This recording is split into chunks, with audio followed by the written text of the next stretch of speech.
Hello, നമസ്കാരം. Nine സ്റ്റോക്കിലേക്ക് സ്വാഗതം. അപ്പോൾ മഴതോരും മുംബൈയുടെ പുതിയൊരു എപ്പിസോഡിലേക്ക് എല്ലാവർക്കും ഒരിക്കൽ കൂടി സ്വാഗതം. അപ്പോൾ അലീന വളരെ വിഷമത്തിലാണ് കേട്ടോ ഇന്നത്തെ എപ്പിസോഡിൽ. എന്താണെന്ന് വെച്ചാൽ അലീന കാരണമാണ് ബബിതയും രോഹിത്തും വീട് വിട്ടിറങ്ങിപ്പോയതെന്ന വളരെ വിഷമത്തിലാണ് അലീന. അപ്പോൾ അലീന അത് ബാലചന്ദ്രനോട് പറയുന്നുണ്ട്. അച്ഛൻ എന്നെയല്ലല്ലോ സപ്പോർട്ട് ചെയ്യേണ്ടിയിരുന്നത്, അവരെയല്ലേ അച്ഛനിവിടെ കൂടുതൽ പിടിച്ചു നിർത്തേണ്ടിയിരുന്നത്. അച്ഛന് എന്നേക്കാൾ വലുത് അവരല്ലേ എന്ന് എന്ന് പറയുമ്പോൾ ബാലചന്ദ്രൻ പറയുന്നുണ്ട്, മോളെ അത് ഞാൻ അവരെ പിടിച്ചു നിർത്തിയിട്ടുണ്ടെങ്കിൽ അവരിവിടെ നിൽക്കേണ്ടത് എൻ്റെ ആവശ്യമായിട്ടായിരിക്കും അവർ കണക്കാക്കുക. അപ്പോൾ അവർ അതിൽ കൂടുതലുള്ള സാമർത്ഥ്യങ്ങളായിരിക്കും എന്നോട് കാണിക്കുക. അല്ലെങ്കിൽ തന്നെ എൻ്റെ വാക്കിന് അവർ ഒരു വിലയും തരുന്നുമില്ല. അപ്പോൾ അലീന അതെല്ലാം കേൾക്കുമ്പോൾ വളരെ വിഷമത്തിലാണ്. അപ്പോൾ അലീനനോട് കൃഷ്ണമോൾ പറയുന്നുണ്ട്, ചേച്ചി എന്തിനാ വിഷമിക്കണേ? ചേച്ചിയോ അച്ഛനോ പറഞ്ഞിട്ടൊന്നുമല്ലല്ലോ അവരിറങ്ങിപ്പോയത്.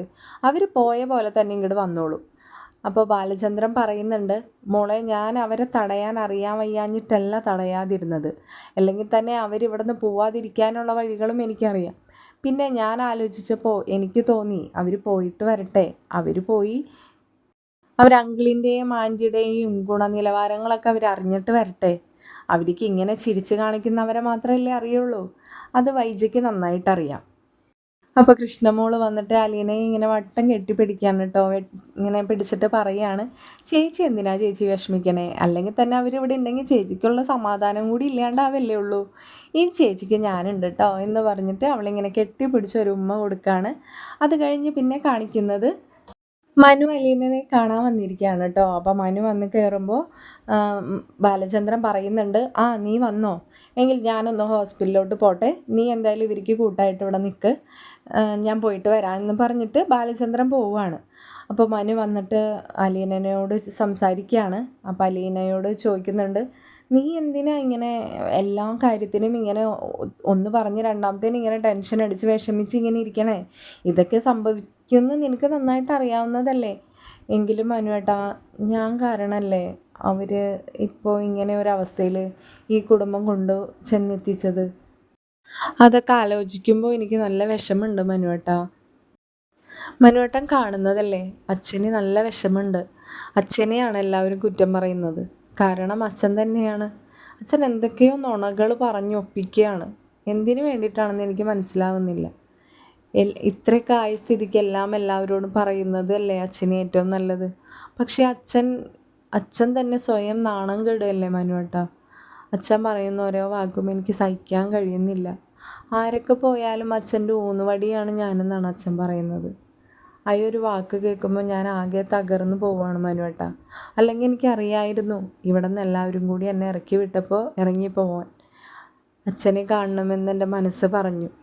അതുകൊണ്ട് മാത്രമാണ് ഞാൻ ഹോസ്പിറ്റലിലേക്ക് വന്നത്. പിന്നെ ഇനി ഒരിക്കലും എനിക്ക് തിരിച്ച് വരാൻ കഴിയില്ലെങ്കിലോ എന്നുകൂടി തോന്നിപ്പോയി. അപ്പോൾ മനു പറയുന്നുണ്ട്, നീ ഇങ്ങനെ വിഷമിക്കല്ലേ, എല്ലാം ശരിയാവും. അങ്കിൾ പറയുന്ന പോലെ തന്നെ നീ കേൾക്കണം. പിന്നെ എന്തുകൊണ്ടും നീ അങ്കിളിനോട് പറയാതെ പോവാതിരുന്നതും എന്തുകൊണ്ടും നന്നായി. കാരണം അതെല്ലാം ഇതിലും വലിയ പ്രശ്നങ്ങളിൽ ചെന്ന് മാത്രമേ അവസാനിക്കുള്ളൂ അലീന. അല്ലാതെ നീ വിചാരിക്കുന്നത് പോലെ പ്രശ്നങ്ങളൊന്നും അവസാനിക്കാൻ പോകുന്നില്ല. അപ്പോൾ അലീന പറയുന്നുണ്ട്, എനിക്ക് എന്ത് ചെയ്യണമെന്ന് ആലോചിച്ചിട്ട് ഒരിത്തും പിടിയും കിട്ടുന്നില്ല മനുവേട്ടാന്ന് പറഞ്ഞിട്ട് ഇങ്ങനെ അവൾ മുഖം പൊത്തി കരയാണ് കേട്ടോ. അപ്പോൾ ഇങ്ങനെ അവൾ കരയുമ്പോൾ മനു അവളെ ചേർത്ത് ഇങ്ങനെ നെഞ്ചിലേക്ക് ഇങ്ങനെ പിടിക്കുകയാണ്. മനു എന്നിട്ട് പറയുന്നുണ്ട്, നിനക്ക് എന്ത് പ്രതിസന്ധിയിലും നിൻ്റെ കൂടെ ഞാനുണ്ടാവും, നീ വിഷമിക്കരുത് കേട്ടോ എന്ന് പറഞ്ഞിട്ട് മനു ഇങ്ങനെ അവളെ സമാധാനിപ്പിക്കുകയാണ്. അപ്പോൾ ഇതേ സമയത്ത് നമ്മുടെ കമലയെയും ശിവശങ്കറിനെയും രോഹിത്തിനെയും ബബിതയെയും ഒക്കെ കാറിൽ പോകുന്നത് കാണിക്കുന്നുണ്ട്. അപ്പോൾ കമല ഇങ്ങനെ ബാലചന്ദ്രനെയും അലീനയെയും ഇങ്ങനെ വേണ്ടാത്തതായിട്ടുള്ള രീതിയിൽ ഇങ്ങനെ സംസാരിച്ചുകൊണ്ടിരിക്കുകയാണ്. എന്നിട്ട് കമല പറയുന്നത്, തീരെ മാനേഴ്സ് ഇല്ല ബാലചന്ദ്രന്, എന്തൊക്കെ കൾച്ചറില്ലാത്ത രീതിയിലാണ് ബാലചന്ദ്രൻ സംസാരിക്കുന്നത് എന്നൊക്കെയാണ് കമല പറയുന്നത് കേട്ടോ. അവർ ചെയ്ത ഒരു കാര്യങ്ങളും കമല തെറ്റായ രീതിയിൽ പറയുന്നില്ല.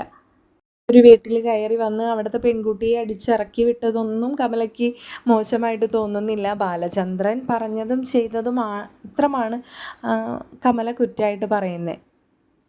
അപ്പോൾ അതിനിടയ്ക്ക് കമല പറയുന്ന ഓരോ വാക്ക് കേൾക്കുമ്പോഴും ശിവശങ്കരൻ പറയുന്നുണ്ട്, അവന് ഭ്രാന്താടി, അവന് തലക്ക് ഭ്രാന്ത് കയറിയിരിക്കുക, അല്ലാതെ ഇങ്ങനെയുണ്ടോ മനുഷ്യന്മാർ, അല്ലാതെ പിന്നെ അവന് ഭ്രാന്തല്ലാണ്ട് പിന്നെ എന്തേ കാട്ടിക്കൂട്ടുന്നത്. അപ്പോൾ കമൽ അതൊക്കെ പറഞ്ഞ് അവസാനിപ്പിക്കുമ്പോഴും രോഹിത്തും ബബിതയും വളരെ ദേഷ്യത്തോടു കൂടി ഇങ്ങനെ മുഖം പിടിച്ചിരിക്കുന്നതാണ് ഇങ്ങനെ കാറിലിരുന്നിട്ട് കേട്ടോ. അപ്പോൾ അങ്ങനെയാണ് അവരെ കാണിക്കുന്നത്. അപ്പോൾ അങ്ങനെ അവരവിടെ വീട്ടിൽ ചെന്ന് കയറിയ സൗണ്ട് കേട്ടിട്ട് മുത്തശ്ശിക്ക് മനസ്സിലായി അവരെ കൂടെ ബബിതയും രോഹിത്തും വന്നിട്ടുണ്ടെന്നുള്ളത്. അപ്പോൾ മുത്തശ്ശി വേഗം തന്നെ കമലയെ വിളിക്കുകയാണ്. കമലേ, ഒന്നിവിടെ വരെ വന്നേ എന്ന് പറഞ്ഞ് വിളിക്കുമ്പോൾ കമല വളരെ ദേഷ്യത്തോടു കൂടിയാണ്, മുത്തശ്ശിയെ തീരെ ഇഷ്ടമല്ലല്ലോ കമലയ്ക്ക്. അപ്പോൾ കമല വളരെ ദേഷ്യത്തോടു കൂടി ഇങ്ങനെ തള്ളക്ക് തുടങ്ങിയിട്ടുണ്ട് എന്നും പറഞ്ഞുകൊണ്ട് ഇങ്ങനെ പെറുപെറുത്തോണ്ട് വരികയാണ്. അപ്പോൾ എന്താ അമ്മേ എന്ന് ഇങ്ങനെ വളരെ ഒരു ഇഷ്ടമില്ലാത്ത രീതിയിൽ ഇങ്ങനെ ചോദിക്കുമ്പോൾ പറയുന്നുണ്ട്, എന്താ എന്തേ ബബിതമോളും രോഹിത്തും ഇങ്ങോട്ട് പോകുന്നത്, എന്തേ അവിടെ ആരുമില്ലേ? അപ്പോൾ പറയണ കമല പറയാണ്, ഓ അവിടെ ഇനി ആര്, അയാളും അയാളുടെ മോളും ഉണ്ട്, അല്ലാണ്ട് പിന്നെ ഇനി ആരെ വേണം അവിടെ, അതുകൊണ്ട് അവരിങ്ങോട്ട് പോന്നു. അപ്പോൾ മുത്തശ്ശി ഇതെല്ലാം കേട്ടിട്ട് ചോദിക്കുന്നുണ്ട്, നീ എന്തൊക്കെയാണ് കമല ഈ പറയുന്നത്? അപ്പോൾ കമല പറയാണ്, ദേ അപ്പുറത്തല്ലേ രോഹിത്തും ബബിതയും നിൽക്കുന്നേ, അമ്മയ്ക്ക് സംശയം ഉണ്ടെങ്കിൽ അവരെ വിളിച്ച് ചോദിച്ചോളൂ എന്നിങ്ങനെ പറയുമ്പോൾ മുത്തശ്ശി ചോദിക്കുകയാണ്, അപ്പോൾ കൃഷ്ണമോൾ എന്തേ, അവൾ വന്നില്ലേ? അപ്പോൾ കമല പറയാണ്, അവളൊന്നും വന്നില്ല, അവളെ പിന്നെ ആർക്ക് വേണമെങ്കിലും തട്ടിക്കളിക്കാവുന്ന ഒരു പൊട്ടത്തിയല്ലേ, അവളവിടെ നിന്നോളൂ, അവൾ വന്നിട്ടില്ല, ഇനി അഥവാ അവൾക്ക് വരണമെന്ന് തോന്നുമ്പോൾ അവൾ വേണമെങ്കിൽ വന്നാൽ ഇവിടെ കയറ്റാം. അപ്പോൾ അതും പറഞ്ഞിട്ട് കമല അങ്ങോട്ട് പുറത്തേക്ക് പോയിട്ടോ. അപ്പോൾ അത് കഴിഞ്ഞ് കമല പോയി കഴിഞ്ഞപ്പോൾ മുത്തശ്ശി ഇങ്ങനെ ആലോചിക്കുകയാണ്. മുത്തശ്ശിക്ക് വല്ലാത്തൊരു ടെൻഷൻ തോന്നി. കാരണം മുത്തശ്ശിക്ക് അറിയാലോ കമലയ്ക്ക് ഒരു മനുഷ്യജീവനോട് സ്നേഹമില്ലാത്തൊരു വ്യക്തിയാണെന്ന്. അപ്പോൾ മുത്തശ്ശി ഇങ്ങനെ ആലോചിക്കുകയാണ്, ഈ കുട്ടികൾ എന്തറിഞ്ഞിട്ടാണ് ഇവിടെ വന്ന് നിൽക്കുന്നത്, 2 ദിവസമായിട്ട് അവൾക്ക് മര്യാദക്ക് ചോറും വെള്ളവും കൊടുക്കും, അത് കഴിയുമ്പോൾ കമലയുടെ സ്വഭാവം കമല പുറത്തെടുക്കാതിരിക്കുമോ എന്നിങ്ങനെ ആലോചിച്ചിട്ട് ഇതൊക്കെ കാണാനാണല്ലോ എൻ്റെ ദൈവമേ നീ എന്നെ ഇങ്ങനെ ഇട്ടിരിക്കുന്നേ എന്ന് സൗദാമിനി മുത്തശ്ശി ഇങ്ങനെ ദൈവത്തിനെ വിളിക്കുകയാണ് കേട്ടോ. അപ്പോൾ ഇവർ വന്ന കാറിൻ്റെ പിന്നാലെ തന്നെ രോഹിത്തിൻ്റെ പിന്നാലെ തന്നെ നമ്മുടെ ഹരി വന്നിട്ടുണ്ടാവുമല്ലോ. അപ്പോൾ ഹരി വന്ന് രോഹിത്തിൻ്റെ ഒപ്പം സോഫയിലിരുന്ന് സംസാരിക്കുന്നതിനിടയിൽ തന്നെ ഹരിക്കൊരു കോള് വരികയാണ്. അപ്പോൾ ഹരി വലിയ കാര്യത്തോടു കൂടി കോളെടുത്ത് സംസാരിക്കുകയാണ് കേട്ടോ. ആ ആ ആ ഓക്കെ ഓക്കെ, ഞാൻ ദേ വരികയാണ് എന്നൊക്കെ പറഞ്ഞിട്ട് അവൻ കോള് കട്ട് ചെയ്യാണ്. അപ്പോൾ അത് കഴിഞ്ഞിട്ട് ഹരി രോഹിത്തിനോട് പറയുന്നുണ്ട്, എടാ ഞാൻ പോവാണ് കേട്ടോ, ഞാൻ പോയി അടിച്ചു വിളിച്ചിട്ട് വരാമെന്ന് പറയുമ്പോൾ രോഹിത്തൊന്നും മനസ്സിലാവാത്ത രീതിയിൽ അവനോട് ചോദിക്കും, നീ പോവാണെന്നോ, നീ എങ്ങോട്ട് പോവാണെന്ന്? ഓ എൻ്റെ പൊട്ടാ, എടാ എൻ്റെ പുതിയ അവളില്ലേ, അവൾ തന്നെ, അവളെ കാണാൻ ഞാൻ ചെല്ലാന്ന് പറഞ്ഞിട്ടുണ്ടായിരുന്നു, പക്ഷെ അതിനിടയ്ക്കല്ലേ ഇങ്ങനെ ഓരോ പ്രശ്നങ്ങൾ വരുന്ന ചാടണത്, എൻ്റെ കാര്യങ്ങളൊന്നും നല്ല രീതിയിൽ നടക്കുന്നുമില്ല, ഓരോരോ പ്രശ്നത്തിൽ കൊണ്ടുപോയി തലിടിയിപ്പിച്ചിട്ട്, ഞാൻ എന്തായാലും ഒന്ന് പോയിട്ട് വരാട്ടാ എന്ന് പറഞ്ഞിട്ട് അവൻ പുറത്തിറങ്ങി അവൻ്റെ ബൈക്കിൽ കയറി പോവുകയാണ്. അപ്പോൾ രോഹിത് ഇങ്ങനെ ആലോചിച്ചിരിക്കുകയാണ്, ഓ ഇവൻ്റെ ഒക്കെ ഒരു യോഗം എന്നിങ്ങനെ രോഹിത് ഇങ്ങനെ ആലോചിച്ചിരിക്കുകയാണ്. അത് കഴിയുമ്പോൾ തന്നെ ഹരിനെ കാണിക്കുന്നുണ്ട്. ഹരി ഒരു പെൺകുട്ടിയോട് ചെന്നിട്ട് വളരെ കൊഞ്ചിക്കൊഴഞ്ഞ് സംസാരിക്കുകയാണ്.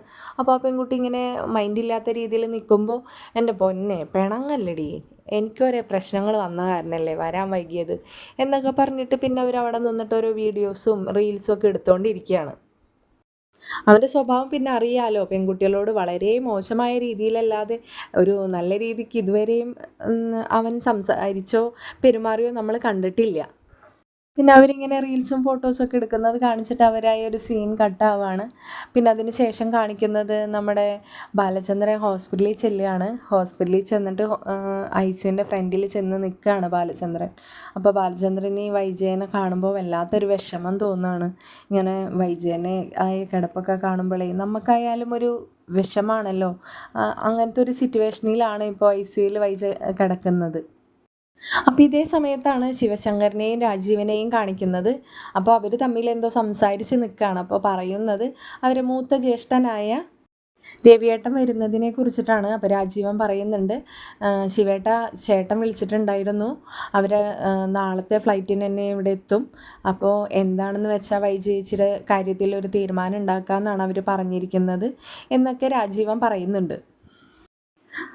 അപ്പോൾ ശിവൻ പറയുന്നുണ്ട് ചേട്ടൻ ഇവിടെ വന്നിട്ട് വേണം അവൻ്റെ എല്ലാ അഹങ്കാരങ്ങളും മാറ്റിയെടുക്കാൻ എന്ന് പറയുമ്പോൾ രാജീവൻ പറയുന്നുണ്ട്, പക്ഷേ ചേട്ടൻ്റെ മനസ്സിൽ വേറെ എന്തൊക്കെയോ ആണ്. ചേട്ടൻ എന്നോട് ഒന്നിനും നിൽക്കരുത്, വന്നിട്ട് ഒരു പ്രധാനപ്പെട്ട കാര്യങ്ങൾ സംസാരിക്കാനുണ്ട്, നമ്മളൊന്നും ഉദ്ദേശിക്കുന്നത് പോലെയല്ല ഇവിടുത്തെ കാര്യങ്ങൾ എന്നൊക്കെയാണ് ചേട്ടൻ പറയുന്നത്. ചേട്ടൻ്റെ സംസാരത്തിൽ നിന്ന് എനിക്കൊന്നും മനസ്സിലാവുന്നില്ല ശിവേട്ടാ. എന്താണാവോ ചേട്ടൻ അങ്ങനെയൊക്കെ സംസാരിക്കുന്നത്? അപ്പോൾ ശിവൻ പറയാണ്, അതെന്താണാവോ അങ്ങനെ ഒരു സംസാരം? അപ്പോൾ രാജീവൻ പറയുന്നുണ്ട്, നിങ്ങൾക്കെല്ലാം അറിയുന്നതല്ലേ, നിങ്ങൾക്കറിയുന്ന കാര്യങ്ങൾ തന്നെയാണ് എനിക്കും സംസാരിക്കാനുള്ളത്. നമ്മുടെ വൈജയുടെ പഴയ കാര്യങ്ങളെക്കുറിച്ചിട്ട് എനിക്ക് കുറച്ച് കാര്യങ്ങൾ പറയാനുണ്ട്. ഇന്ന് എന്നോട് ഇങ്ങനെ ഒരു സൂചന നൽകിയെന്ന് രാജീവൻ പറയുമ്പോഴത്തേനും ശിവന് ഒരു ഞെട്ടൽ വരികയാണ്. അപ്പോൾ ശിവൻ ചോദിക്കുകയാണ്, ഇനി എന്താ ഇത്രയൊക്കെ ആയിട്ടും 10-22 വർഷം കഴിഞ്ഞിട്ടും ഇനി എന്താണ് ഒരു പുതിയൊരു കാര്യങ്ങൾ? വൈജയുടെ കല്യാണം കഴിഞ്ഞിട്ട് തന്നെ 10-22 വർഷങ്ങളായി. പിന്നെ അവളുടെ പഴയകാല കഥകൾ ഇനി എന്തെന്നാണ് ഇപ്പോൾ പറയാനുള്ളത്? അവർക്കപ്പോൾ ആകെ ഒരു ടെൻഷനാവാണ് കേട്ടോ. എന്തായിരിക്കും ചേട്ടന് വന്നിട്ട് ഇവരോട് സംസാരിക്കാനുണ്ടാവുക എന്നാലോചിച്ചിട്ട്. അപ്പോൾ നമ്മുടെ വരും എപ്പിസോഡുകളിൽ ഇനി രവിശങ്കറും ഫാമിലിയും ഉണ്ടായിരിക്കുന്നതാണ്. അപ്പോൾ രവിശങ്കറും ഫാമിലിയും വന്നിട്ട് ഉണ്ടാവുന്ന ഓരോ സംഭാഷണങ്ങളും കാര്യങ്ങളും ഒക്കെ ആയിട്ട് അടുത്ത വീഡിയോയിലൂടെ കാണാം. അതുവരേക്കും ശുഭരാത്രി.